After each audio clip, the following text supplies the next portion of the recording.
जब बात आती है स्पेस में होने वाली दुर्लभ घटनाओं की, तो हम जैसे एस्ट्रोनॉमी लवर्स पीछे कैसे रह सकते हैं।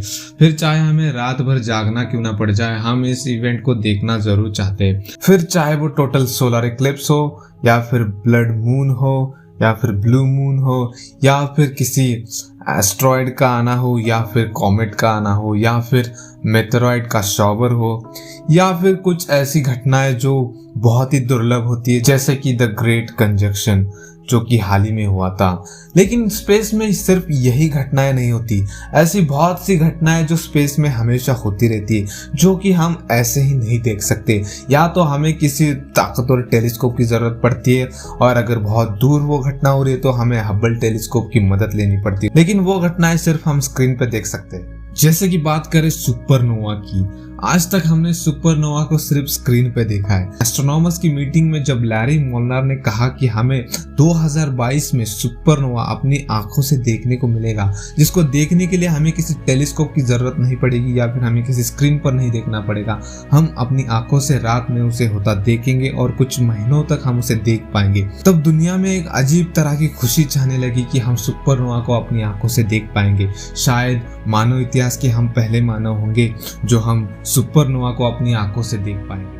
लेकिन वो कहते हैं ना कि हर बड़ी खुशी को किसी की नजर तो जरूर लगती है, तो शायद इस खुशी को भी किसी की नजर लगनी थी, और वो लग भी गई। और किस तरह से ये जो लैरी मोलनार का जो प्रेडिक्शन था वो फेल हो गया, और 2022 का जो स्पेस इवेंट होने वाला था वो कैंसिल हो गया। तो हम इस वीडियो में जानेंगे कि जो सुपरनोवा हमें 2022 में देखने को मिलने वाला था वो हमें देखने को नहीं मिलेगा। इसके पीछे रीजन क्या है। कैल्विन कॉलेज के एस्ट्रोनॉमर्स लैरी मोलनार ने अमेरिकन एस्ट्रोनॉमिकल सोसाइटी की एक मीटिंग के दौरान ये कहा कि सिग्नस कॉन्स्टेलेशन में एक बाइनरी स्टार सिस्टम है जिसका नाम KIC 9832227 है, जो कि हमसे 1800 प्रकाश वर्ष दूरी पर है, और वो दो स्टार एक दूसरे को बहुत ही तेजी से ऑर्बिट कर रहे हैं, और बहुत ही तेजी से वो एक दूसरे को इक्लिप्स भी कर रहे हैं। 2013 के एक रिसर्च में एस्ट्रोनॉमर्स ने ये कहा था कि वो दो स्टार एक दूसरे को फ्लोटिंग कर रहे हैं, मतलब एक दूसरे को अपनी तरफ सोख रहे हैं, अपने अंदर सोख रहे हैं।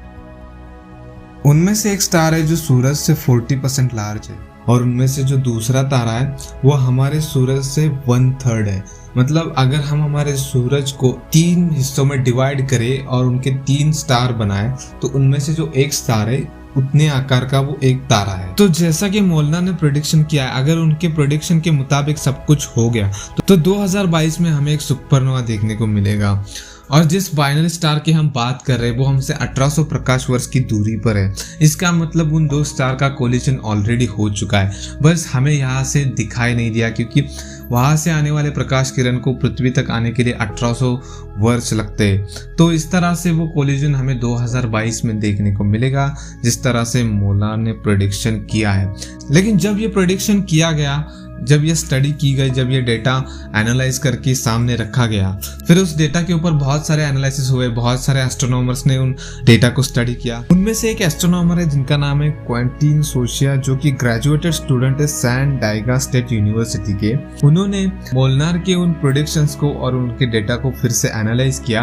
उन्होंने 1999 से लेकर 2007 के डेटा को फिर से एनालाइज किया, और उन्हें उसमें एक गैप दिखाई दिया जो कि 2003 के अनपब्लिश्ड डेटा में था। मोलनार ने उस स्टार के इक्लिप्स को लेकर जो ऑब्जर्वेशन किया था और उनके टाइम को कैलकुलेट किया था वो पिछले 12 घंटे का था, जिसकी वजह से उन स्टार के अगले इक्लिप्स को कैलकुलेट करने में प्रॉब्लम हो गई, जिसकी वजह से एक गैप बनता गया, जिसकी वजह से उन स्टार के कोलिजन का टाइम गलत हो गया। और इस तरह से इस एस्ट्रोनॉमर ने, जिनका नाम क्वेंटिन सोशिया है, इन्होंने ये कहा कि 2022 में हमें वो कोलिजन नहीं देखने को मिलेगा, ये नोवा सुपरनोवा हमें नहीं देखने को मिलेगा। इसके लिए हमें शायद और वेट करना पड़ सकता है, शायद से हमें अगली डेट का इंतज़ार करना पड़ेगा। अगली कैलकुलेशन के बाद ही हमें पता चलेगा कि कब ये स्टार कोलाइड होंगे। 1800 प्रकाश वर्ष की दूरी पर ये जो बाइनरी स्टार सिस्टम है वो ऑलरेडी कोलाइड हो चुका है, क्योंकि उसके प्रकाश को पृथ्वी तक आने के लिए 1800 साल लगते हैं। तो ये जो घटना है वो ऑलरेडी हो चुकी है, बस हमें ये 1800 साल बाद देखने को मिलेगी। मतलब ये पहले हो चुका है। मोलनार के अनुसार हम इसे 2022 में देखने वाले थे, लेकिन अब जब हाल ही में इस डेटा को एनालाइज करके उसमें जो गलतियां थी उनको बाहर निकाला गया, तब ये डेट कैंसिल हो गई। अब हमें शायद से 2022 में ये कोलिजन नहीं देखने को मिलेगा।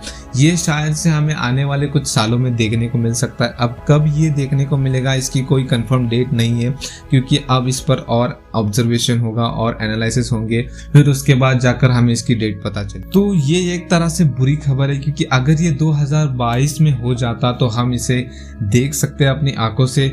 ये जो कोलिजन होता उसके बाद ये स्टार अब जितने ब्राइट दिखते उससे 10,000 गुना ये ब्राइटर दिखते, जिसके लिए हमें किसी टेलीस्कोप की या फिर किसी इंस्ट्रूमेंट की या फिर किसी इलेक्ट्रॉनिक डिवाइस की नहीं जरूरत पड़ती उस स्टार के कोलिजन को देखने के लिए।